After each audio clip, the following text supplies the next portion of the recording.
What's going on, Runaway Nation? Jake Seymour here, joined with always like Reid Miller and Kyle Baxter. We have a special guest today, Emma Shark. Emma, welcome to the GRD Pod. Thanks for having me. So we got a jam-packed episode for you guys today. We're going to talk about free agency, the whole Hayward situation, and breaking news that just broke today about Evan Turner being the new assistant head coach. Let's start with free agency. So Celtics kind of had a slow start, not going to lie, with this whole Hayward situation going on. But they managed to sign two guys, Tristan Thompson on a 2-year, $19 million contract, and guard Jeff Teague on a 1-year veteran minimum. Reid, what do you think about these signings? I think that everyone who was at Danny Ainge's throat can now take a step back and delete all their old tweets about him.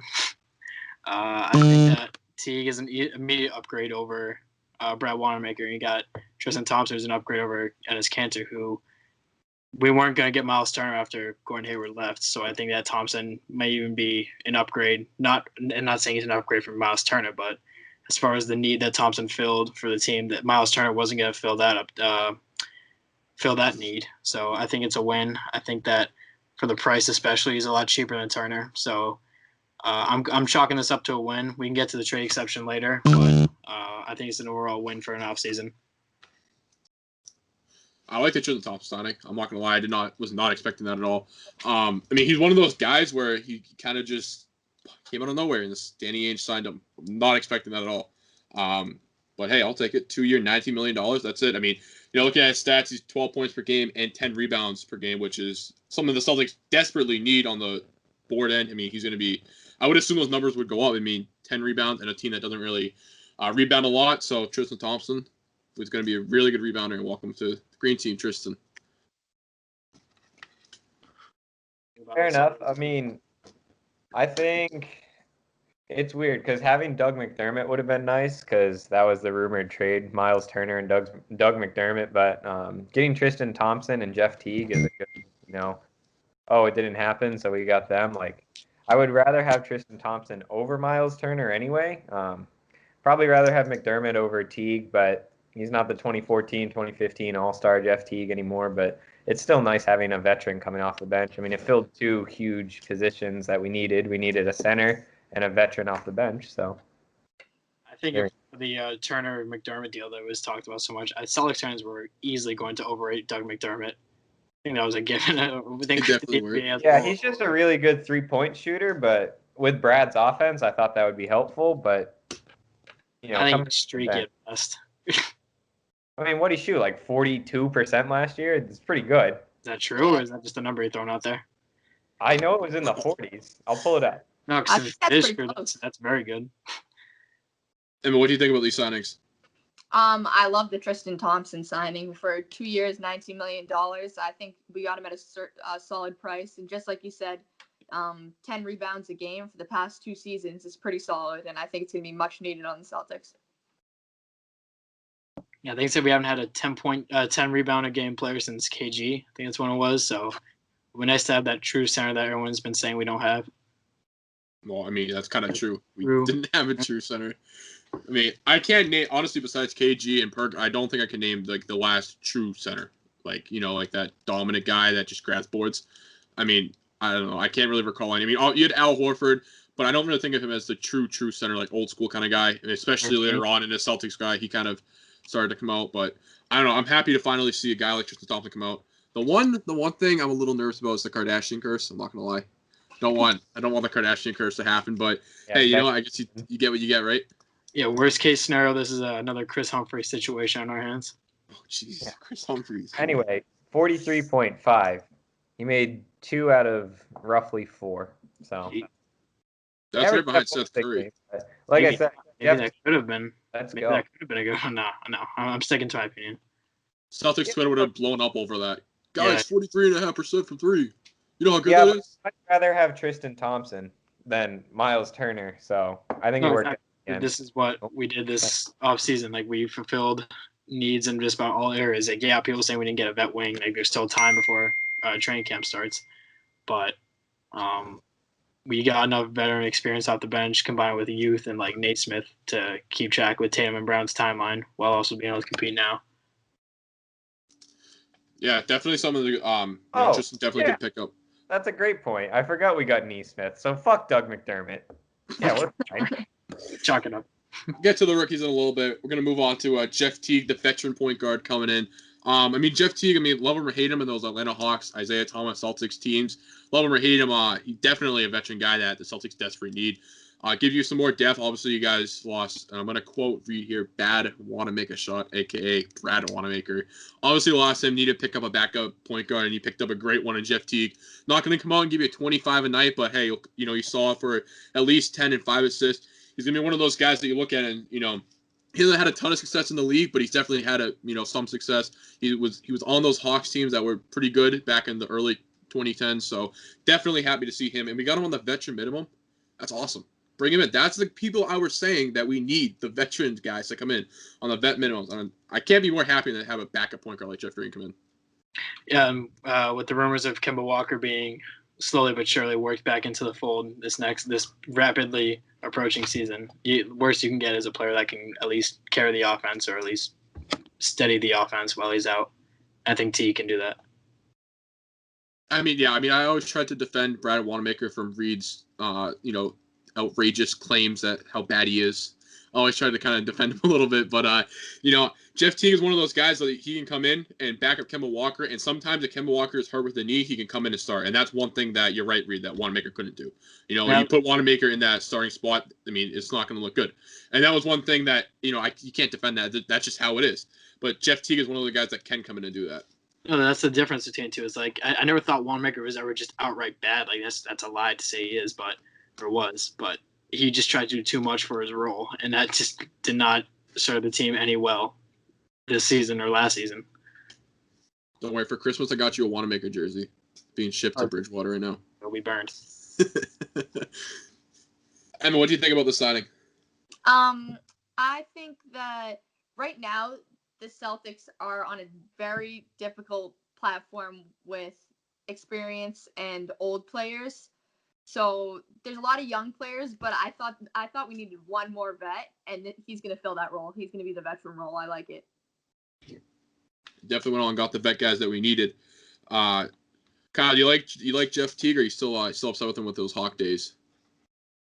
No, like I said, he was an all-star one year, so he's not a bad player. It's nice to have a veteran coming off the bench. Hopefully Tristan Thompson moves Tice to the bench too. So with that, I wouldn't hold your breath on that, because my opinion about that is, if this offseason were not as short as it is and Thompson literally wasn't signed today, I think he'd be the starter. But with training camp starting this week, I think it's going to be Tice, at least for the start of the year. I don't know, because Thompson's a better rebounder, so we'll see. Correct. Because Tatum and Brown last year at the end of the year showed that they're turning into dominant rebounders. So Celtics might lead the league next year in rebounding. Who knows? That would be something. I know Tommy Heinz would love that, and that'd be something kind of cool to do. First season without the legend, have someone that kind of just defined Tommy. Tommy always liked the big man. That's something that I think Tristan Thompson will do a good job coming in and filling. Yeah, so got to do everything to make sure that the Lake Show doesn't repeat and pass us the year after he dies. That would be awful. I don't even think that would be disgusting. But, moving on to the free agency, overall, it was okay. Obviously, not the best class. And obviously with COVID, too, that threw a whole wrench and everything. But, I think for what it was, I think we got, two good players. They're going to help out the team. And, couldn't ask for anything more with the Celtics team right now. Moving on to the Hayward situation, though. I don't know if you guys saw, I kind of got a little heat from this in the Ride the Wave chat, but I deemed Danny Ainge, a lot of people call him Trader Danny. I deemed him Greedy Danny because he wasn't making a deal. And I was getting a little frustrated with him. But he finally made a deal after a week after Hayward committed to Charlotte. I believe it was a 4-year, $120 million deal. And he gave up 2 second-round picks. Got a 2022 second-round pick and a $28.5 million trade exception. So that is huge. I'm not going to lie. That's a big number. But I want to see what they're going to do with it. I can't say that this is worth it until you do something with it. They have a year to use it, and whether it's in the offseason, the deadline, or somewhere mid-season, in the beginning of the next season. But they got to use it first before I can say this was a win. Yes, we got the thing. It's good. We got it. But we got to use it now. I'm not going to say this was a perfect trade before we use it. There are 3 things that I think is already a win you can say. First off, Hayward doesn't walk for nothing. Second, you don't have to take on any of the Hornets players' salaries, because I want nobody on that roster. And 3, like you said, now we have a little bit more leverage now that we don't have it. Like, there's a very complex transaction. It's not that we can just outright use it now. After the Thompson signing today, we're now officially hard capped. So now we have to make other moves before we can use that mid-league exception. So there may be moves in the coming days, or maybe Danny might just hold on to that. I expect him to hold on to it, honestly. I don't expect anything in the soon in the recent future, or this upcoming future, I should say. But I'm not really sure. What moves do you exactly think we could make with this? I'll be honest. I was trying to play around with the trade websites today, but it was kind of weird because they're kind of broken right now because all the moves being made. So I would like to see us move maybe some guys, like some of those bench guys, maybe move. I don't know, package some of those guys that are making a couple $1 million a year, see if you can get under that way. If not, you're gonna have to wait till the offseason, which I guess is fine. But I don't want this to expire because I don't know if you guys remember, but you guys remember Gordon Hayward. I think it was 2017 when he had that injury. They got a $9 million exception. They never used it. I don't want to repeat of that. This is significantly more 28.5 versus 9, but still, you cannot just leave this be and not use it. You got to use it either at the deadline or the off season. But please don't let this expire. I'm not gonna get into the specifics of what my point is, but if we're not still, I don't think Danny's done making moves altogether. But I think the best possible realistic target I think that we can get is Lou Williams. His contract is extremely cheap, and if he's being shopped, he can come in and fill bench scoring right off the get go. He can play when Kemba's off the floor, like I said about Jeff Teague. But I think it's far fetched. I haven't heard a single thing yet. I think Danny's just gonna sit on his hands for a little while. I wouldn't bank on anything happening right now. But like we said, worst case scenario is he doesn't use it at all, and the trade is for nothing. Because this second round pick that we got for him is a top 55 protected, so it could literally be for nothing and not even convey at all. So there's still a chance Hayward walks for nothing, but I doubt it actually happens. Yeah, that touches on the point I was gonna say. If they don't use the trade exception, all that work that they did to get it would be for nothing. Don't worry, Danny Ainge got a second round pick for Gordon Hayward, so he can use that in the draft and maybe draft the next guy in the second round because Danny Ainge loves those picks. Did you not just hear those picks? No, I did. I'm just messing around with the trade. I think it would be better though to see like how we're doing and what we need this season, and like you said, Jake, use it at the deadline. You gotta use it at some point. Deadline, off season. I would love you to use it at the deadline if the trade's there, but you don't want to force it either. The point with Lou Williams, Reid, I didn't want to take that for you because I knew that was your big one. But I love that move. I think Lou will be a great person to bring on. But the thing is that will the Clippers be willing to deal for what? They're not going to take picks for it. They're going to want a guy back because they're not in a rebuild mode. And Kawhi can opt out. Paul George can opt out this year. And, they don't want him to opt out and leave. So those are guys you got to look at and be like, all right, we got to, like, right now for Clippers, it's win or bust, basically. Because Kawhi might leave, Paul George might leave. And, Paul George isn't the best like he used to be, but Kawhi certainly is. And the Clippers don't want that to happen. So, what are they willing to give up? Are they going to want a Marcus Smart for Lou Will? Or are they going to want, who are they going to want for him? And that's going to be the big thing that, says that we get Lou Will or we don't, or, the other guy, whatever it is. Yeah, but I wasn't going to get into the specifics of it all, but I'm just saying because Lou Will has a very affordable contract. He's literally making, I think it's like maybe even less than 10 a year. I think he's making like 8 a year right now. I think it's just a 1 year expiring after the season, but that's just a name I threw out that I thought could instantly be a affordable deal. And maybe we might have to cop up too much with that price, but I think you can package some of the players, like we said, to maybe make a deal if all goes south for the Clippers, which might not even be might have to be at the deadline, like you said. What was Lou Will's contract? I think he signed a 3-year, 24. Oh, it's too much. I was going to say, because you have the Vincent Poirier, you also got a trade exception with that trade, but that's only 2.5, so it's not going to cover. Yeah. And the point thing is you can't combine, I think we had 3, but you can't combine all 3 exceptions into one. Right. Yeah. Because I don't know what's going to happen with that Vincent one. That one will probably expire. Those of you can use it to sort out a trade. That's the one I'm okay with expiring. Like, you don't have to use the 2.5. Like, that's something that's not a big deal. Because $2.5 million, what is that going to get you? Another bet, which is great, but you don't really need that right now. You make the 28.5 is the one that you can't let expire. See, large exception in history. You cannot let that go to waste. Yeah, I saw it on Twitter. It's the biggest in history. That is insane. 28.5. Like, I don't know if people understand like how big that is. Like, trade exceptions are usually the things that are thrown in to like even out the deal, not as something to like as to, what is centered around. I mean, who knows? Maybe this will be the history for the league that, instead of guys walking and you getting like a really bad, crappy return for him, you get the trade exception and you can use that for a future guy. That would be interesting if this is like, the new wave of trades. I don't know. It's nice. Well, you go. Nice. Another interesting graphic that I saw on Instagram that caught my attention, I screenshotted it, is the only players in NBA history to sign multiple $30 million contracts, along with Gordon Hayward, is LeBron and Kevin Durant. I don't know if I would put him with them, but I thought that was an interesting stat. Yeah, definitely. That's pretty interesting. Definitely wouldn't put him together though. No. Throw Gordon Hayward in the Finesse Hall of Fame. That's all of it. No, I mean, this does suck though, this whole situation, because I like Gordon Hayward. I mean, we've always said on the GRD pod that, he was one of the guys that always, you needed him. And you saw it in the bubble that when he wasn't there, it really hurt us. And, we can say what happens in that conference finals, but he wasn't 100%. He wasn't. He had the whole thing going on at home with the birth of his son, coming off the injury. It was just like another slap in the face for him. Obviously the whole COVID stuff was there. Like everything that could have went wrong in the bubble for Hayward went wrong. So looking at that, I mean, like it stinks. That's how it ended. He ended on a bad note, a sour note in Boston, and he came. It's just so unfortunate because he came in with such a high like expectations, and I don't think he achieved any of them, and that's kind of sad because I remember on the 4th when he signed, I was like, oh my god, we got Gordon Hayward, and then I think people forget how good he was in Utah, and he's probably never going to be like that again. But he secured the bag. I'll give him that. He did get another $120 million contract.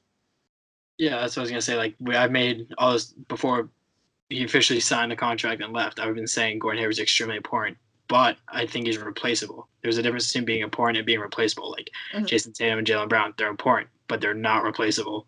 You got Gordon Hayward is.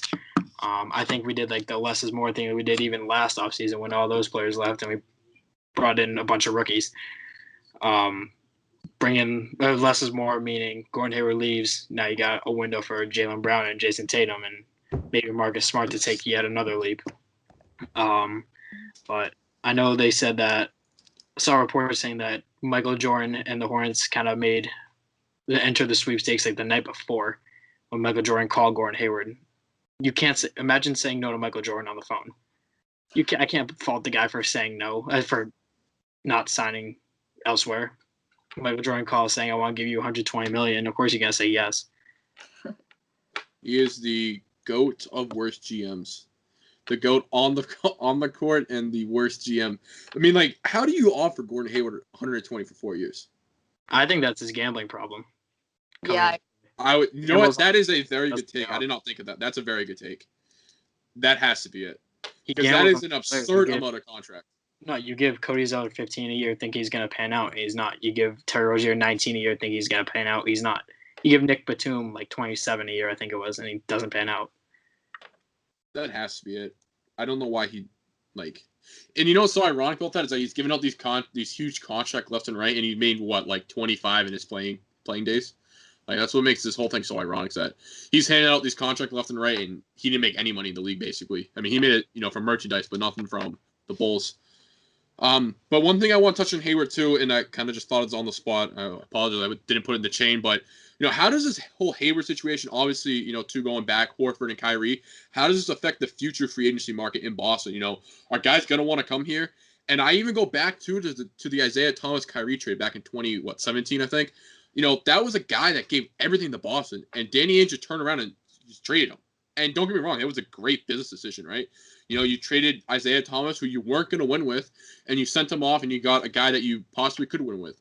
And, you definitely improved, and obviously you had Gordon Hayward and Tatum improved. But how does that affect the future free agency? Because that was a guy that gave his heart and soul to this team. You just shipped him off. Like, does that rub players the wrong way? I don't, because each one's so different. Like, Kemba Walker came from a non-winning organization, and Boston was obviously a winning organization, so that's an instant upgrade. That's an instant reason to want to leave that environment. Gordon Hayward's going to play with his college coach. Like, that's a pre-existing relationship. That's why he came over. Horford, that was a pleasant surprise. I think that was a move to get Kevin Durant back in 2017, but never panned out. But we were still left with an all-star center. As far as the future, I'm not sure how it affects. Like we said, Isaiah Thomas was extremely loyal, and we turned around and just moved him. Kyrie Irving comes in, and we traded for him, but it was a whole mess with him, and then he just leaves in free agency and leaves us with nothing. And Gordon Hayward comes, but I think that's just a string of bad luck. Bad luck what sums up his entire Celtics tenure. I'm not sure how much that plays down the road for future draft class, free agency classes. Like next year is supposed to be a massive one, but yep.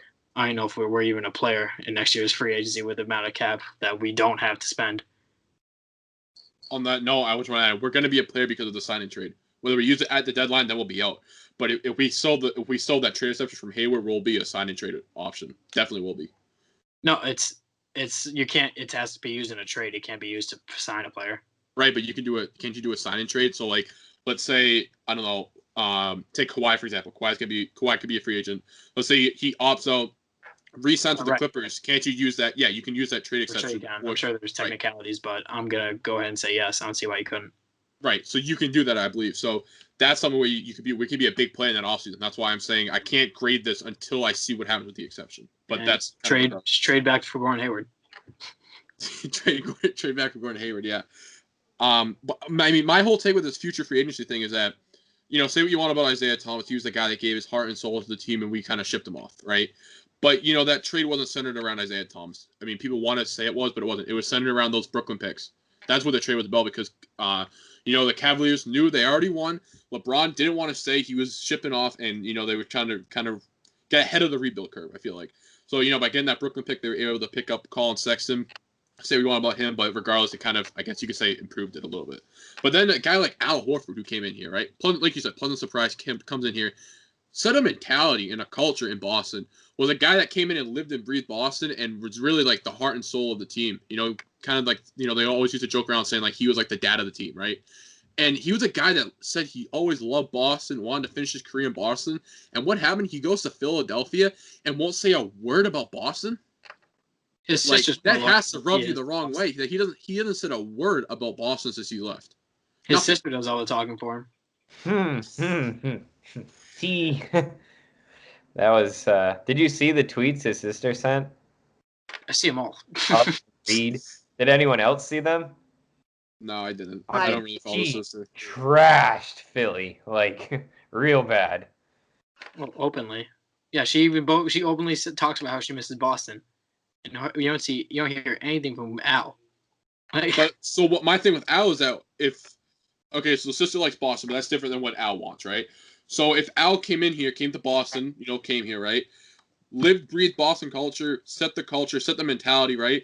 Does all these great things, doesn't accomplish the finals, but we say, hey, you can come back and we can run it back.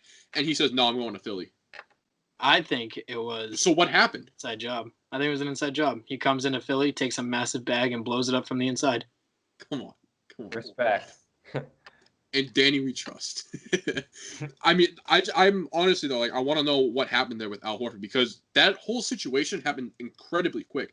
I remember when that happened. I remember he was originally supposed to come back. There was a report that came out that said, and multiple reports too, that he was going to opt out and then re-sign a team-friendly deal.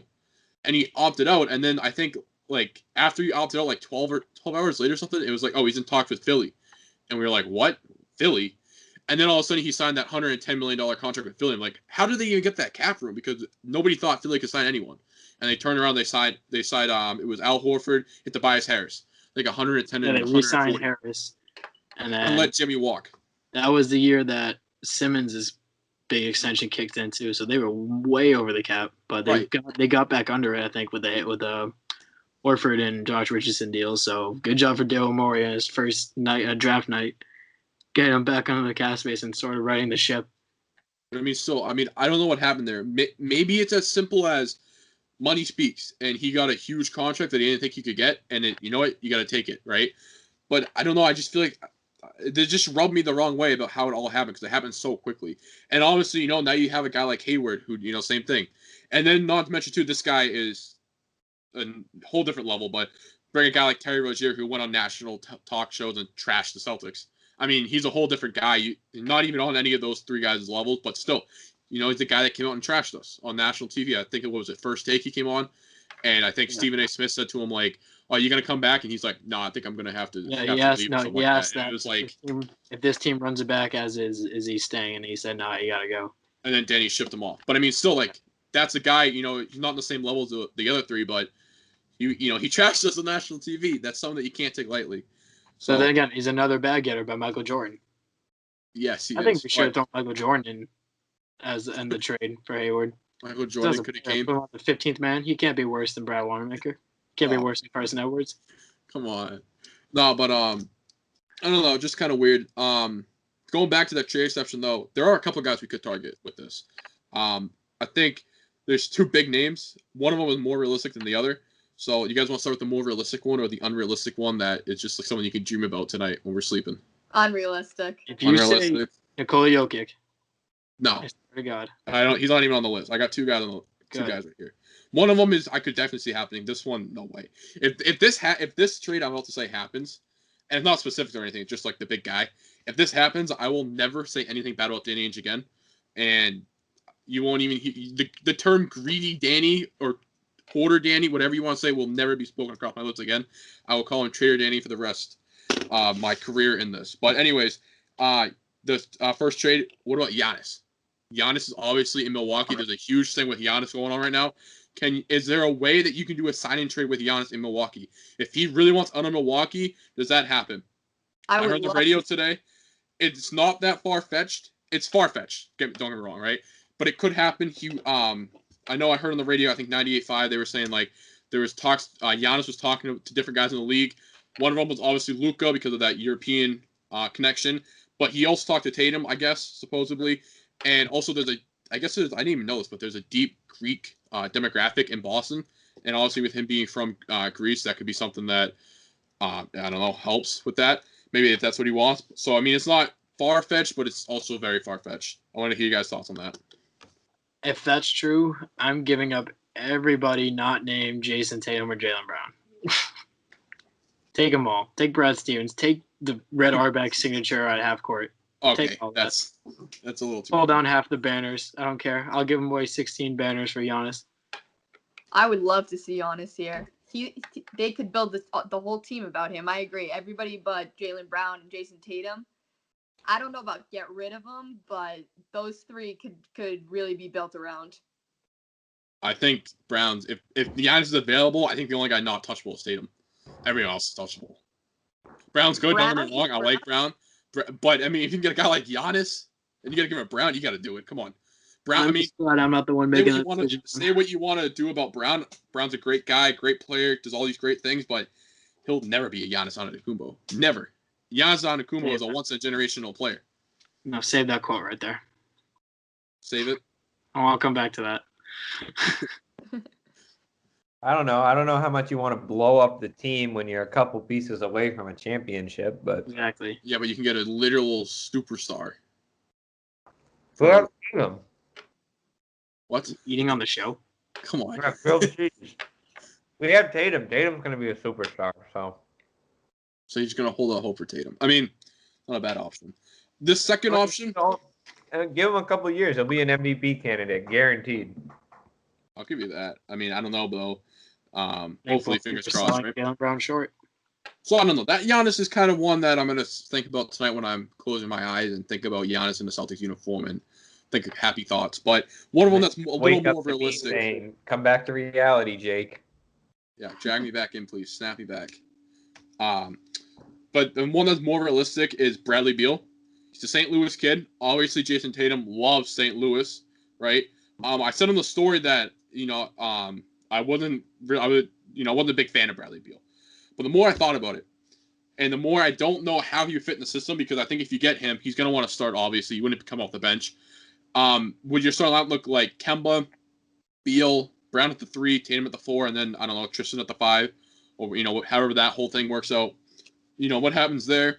Does Brown go to the bench? I don't know how that lineup works. I'm not going to talk about that. It doesn't. No. I'm going to cut you off there. It's not even possible because we have a $28.5 million exception and Bradley Beal is $28.8.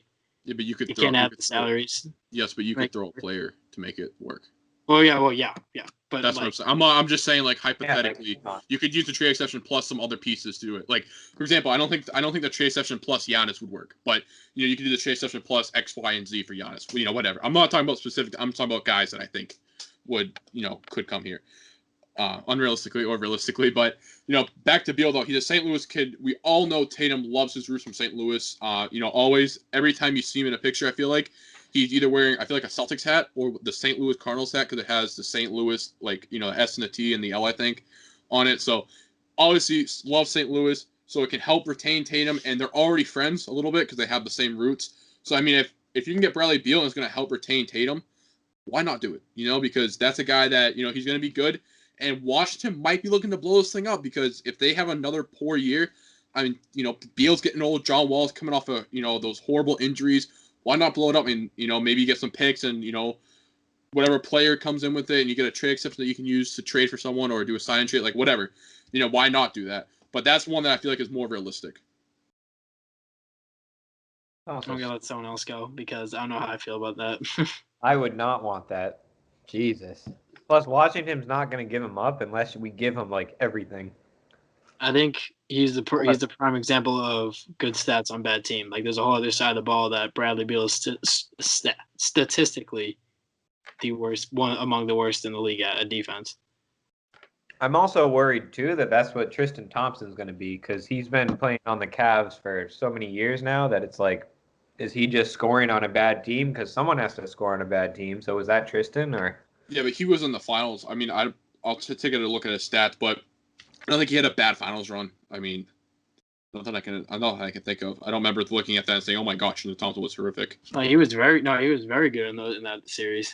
Yeah, I mean, I don't remember thinking he was bad at all in the finals run. I think I remember thinking he was doing pretty good. I wish Al Horford was still in the Sixers because he gave Horford fits in those conference finals. Yeah, he did. That was bad. Oof, that was bad. Yeah, so in that finals run, I'm just pulling it up now. Oh shoot, this isn't the right number. Oh, I can't find it. That would be the biggest Bradley Beal. Plus, we'd have to give him so many picks if they were doing that. Okay, the picks again. The picks. Get rid of them.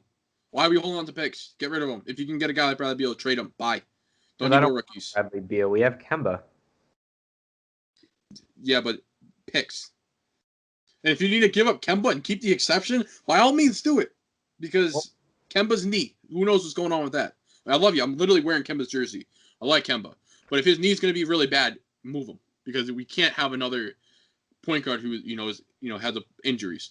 Like, I love Kemba. I hope he's just fine this season. But because he was a beast last season. People forget that, how good he was. He started on the All-Star team. Yeah, exactly. He was an absolute beast. That's why I bought his jersey, because he was doing really good. But if his knee's going to be a concern, then it's a problem, and that's a big problem. I'm just worried about the quick turnaround from last season to the start of this season. I think there's going to be a lot of load management for Kemba, rightfully so. I don't expect him to play the first 10 games, minimum. That's why they went out and got a guy like Jeff Teague, because I feel like in the playoffs he was rushed to come back, and I think now they're going to be like, yo, listen, just hold up, do what you need. We're going to do what you need to do. We're going to have Jeff Teague. You'll be fine. He's a guy that can come in and start. Everyone was saying that how Kemba had no time to rest his knee. Like, how could he not have rested his knee during quarantine? There's no practice facility during most of the quarantine, so he literally cannot train his knee. He had to rehab it, but he was rushed from the rehab from the start of opening the training facility to the start of the bubble, and now from the start of the end of the season to the start of this season. So I think you just got to be patient with him. I'm not too worried about him long term, but it just stinks right now with all this uncertainty. I got a hot take. Just thought of it on the spot. If Kemba Walker's knee isn't 100%, or even say like 80, 90%, don't be surprised if they rest him and Jeff Teague starts straight up. Or Marcus Smart. Don't be surprised. I won't be. I think it's a precautionary move that may be necessary. And that would be smart, to be honest, if they do that. Keep Kemba out till like February, the All-Star break, if you have to. Make sure he's literally 100% for the playoffs. Because I don't want to I love Kemba, and I'm not going to harp on him for this, but Kemba can be an absolute beast in the playoffs, and he can be the difference between the conference and the finals. Imagine if Kemba Walker played like he did in early November. In that conference finals, we'd probably be in the finals. We probably would be, because that was an absolute beast. Toronto series too. In Toronto too, as well. That's why having a backup like Jeff Teague can come in so handy. He doesn't play like a backup. He plays like he could be the first line right on the court if needed. Right. And, there's a lot of stuff going on in that. And, I brought it up in the chat that we could go over it, but I think we're going to save it for another episode. The East got really good. And I was getting nervous that we weren't going to get good. And, did we get better? Did we get worse? I don't think we got worse. I don't think we got significantly better. I think we were definitely better than we were last year. But, the East, there's a big improvements in the East. Obviously, Brooklyn's coming back with KD and Kyrie. Then you get the Sixers, with that whole new front office and coaching staff. That might be good. Who else you got? Toronto's going to be there. Miami's going to be there. Charlotte might make the playoffs this year. They could. It's not it's not out of the realm of possibilities. Gordon Hayward. Atlanta loaded up. Atlanta. They have Clint Capella and Trae Young, and then who else they get? They got Gallinari, Rondo. Gallinari, yep. Yeah. Yep. Didn't they get that? Who'd they get with? I can't pronounce his name. The number 6 guy. Okongwu.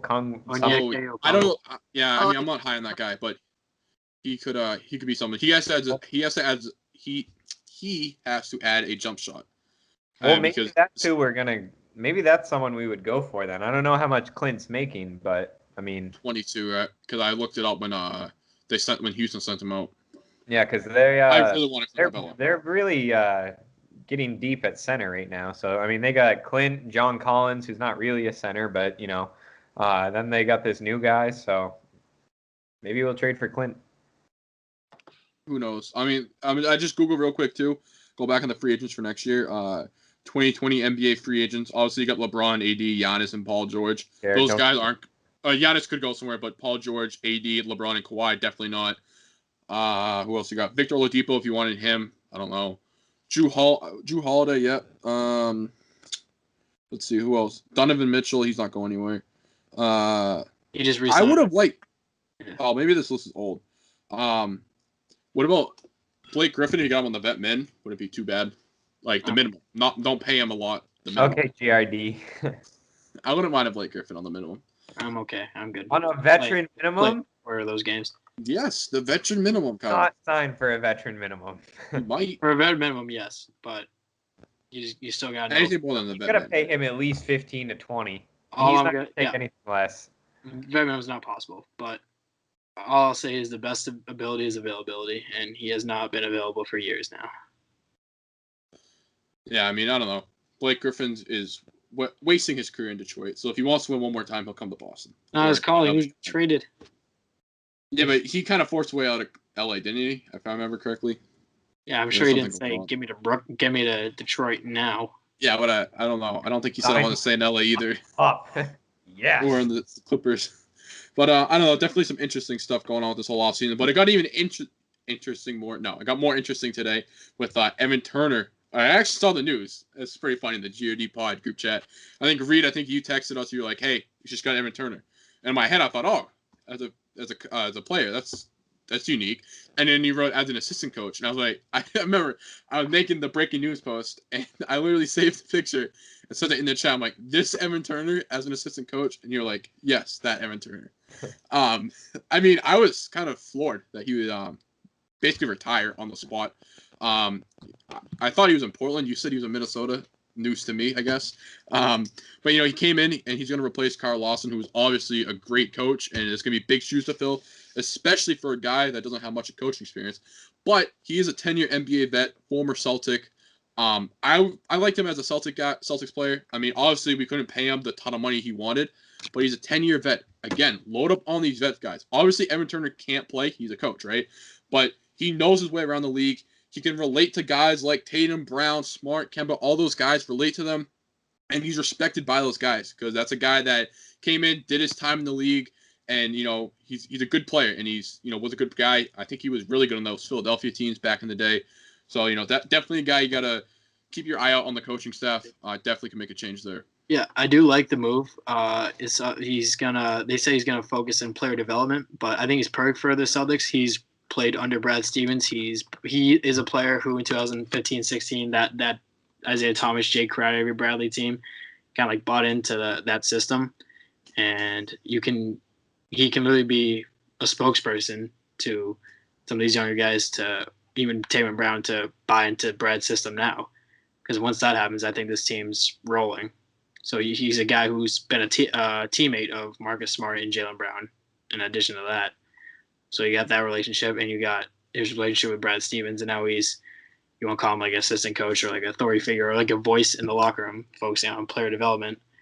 I think it could be a huge move for this team, even just to prep them for the postseason. Like Terrana had a postseason run with us, and they've obviously fell short, but he has experience in that area, and that's the best you can ask for assistant coach, especially someone who just came out of the league no less than a year ago, who is apparently now retired unofficially. Yeah, literally broke. Yeah, right. Yeah, I agree with that. But something just like Reid said, as he played under Brad Stevens for 2 years, I think there's something to be said for an assistant coach. He's going to know exactly what Brad Stevens wants and when he wants it. So I like that. And he's really young. I'm a big fan of all sports, young coaches. They just have a different perspective than anybody that's on the older side. So I think it was a good move.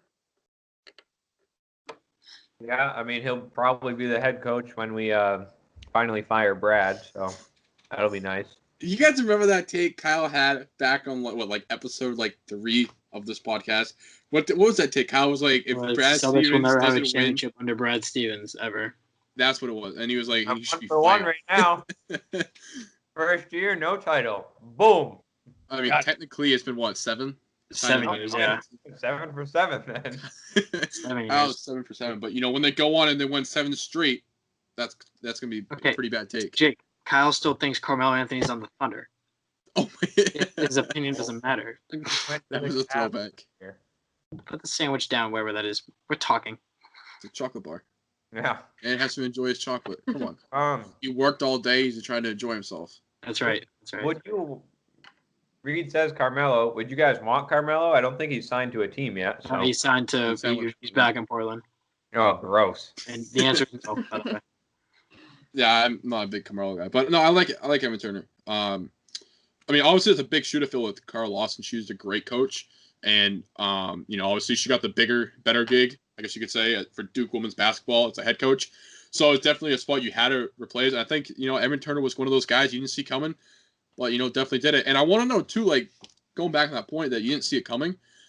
Did Brad Stevens reach out to him? Like, how did that happen? Like, I want because I'm curious, because if Brad Stevens reached out to him, that really shows that Evan Turner was a guy that really bought into the system, and that can be someone that can help the younger guys buy in. The Danny Ainge vouched for him. Like, I want to know who vouched for this guy. And it's just like, as another former player to that list of coaches, obviously the NBC sports guy. There's not a lot of those guys remaining now, but obviously a couple of those guys that were there, they kind of witnessed a lot of it. Scal's a former player, former champion, the GOAT, the White Mamba, right there. And then who else is on that? Obviously Mike Goren's seen it all. Grandy Cedric, all those guys, they've seen it. So just more people to add around these guys that have been around the league for a little bit. And Leon Poe, too, that's the other guy. Almost forgot about him. Core person on that 2008 team, and came in assistant coach on the team. And so just keep surrounding these young guys with pieces. Obviously with the off-season moves with Teague and Thompson, and just the guys around the organization, because that's what they need. They needed just experience and just to keep moving forward. Yeah, I think a move like Turner is something for the long haul. Like, you saw how he came in from Philly and Indiana prior to Boston, that he was just kind of like a mid-level kind of guy, like nothing too great. Be serviceable, provide serviceable minutes.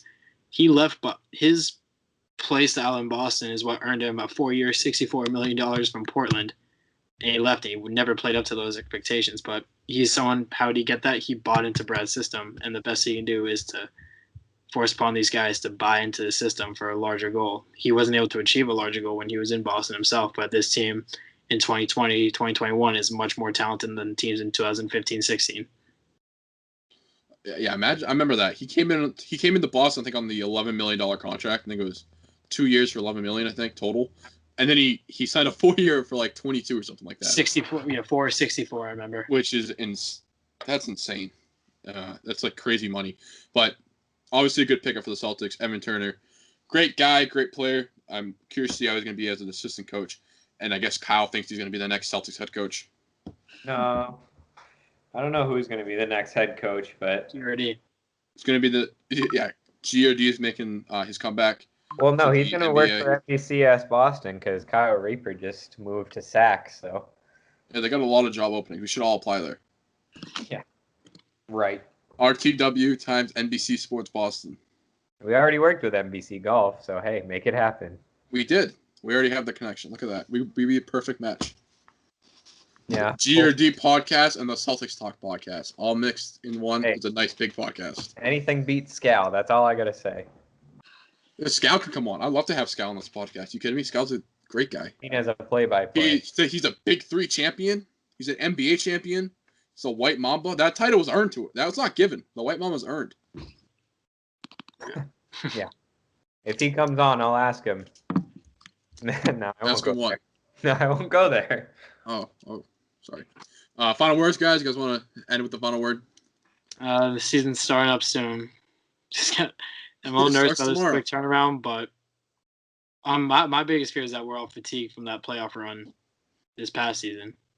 In the Eastern Conference, that where he's drained us all, and with Kemba's knee, but that much remains to be seen. I am optimistic. I think it will be a big year for our core guys and Tatum and Brown, but I'm excited to get started again. I miss that stress. You miss the stress of Celtics basketball. I'm with you on that one. I'll give you that. Well, I'd like to congratulate Jaylen Brown and Jason Tatum on being selected to the All-Star team this year. Congratulations on that. Also, congratulations, Lakers, for winning back-to-back titles. Everyone expected you to, and you went out and did it. Signing Montrezl Harrell, kind of unfair, but we'll go with it, I guess. And then also, I'm sorry to see you go, Brad Stevens. You had 8 years in Boston. That's it. But you didn't ever get to the promised land. So see you on your next team. Kyle, you know how you have the background as the banners? Yep. The Raptors? I want you to put a bandwagon for next episode. Why? Wagons. Because you just bandwagon over to the Lakers. Come on. If you're telling me they're not winning a title this year, I'm going to tell you to go fuck yourself. Not a chance they don't win a title this year. Kyle's bandwagon to the Traders. Well, they did bench depth, and they got the reigning sixth man of the year, and then they signed the runner-up for sixth man of the year. So it's like title secured. Does not secure a title, Kyle.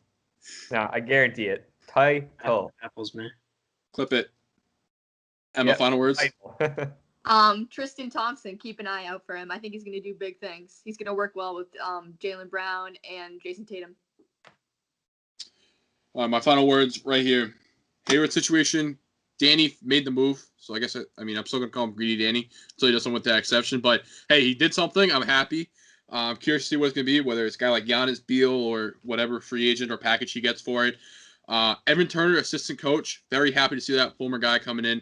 And obviously I think Celtics fans can calm down saying now we have at least one Turner in green. Yep, we have a Turner in green. He's back in green. Back in black, but back in green. And obviously the big two free agents, Tristan Thompson and Jeff Teague. And also, we didn't even touch on it. Throwing in the final word right here. Jason Tatum, he signed the max extension. I think it was a 160 with incentives for 195. So, congrats to him. Secured the bag. Good job, Jason Tatum. Well, now you got to secure the championship, though. Kyle doesn't think he can do it this year. I think he can, though. You're not doing it. Sorry, bud. But that's been the final word. That's been the GRD podcast. Guys, thank you so much for watching, and we'll catch you guys next week.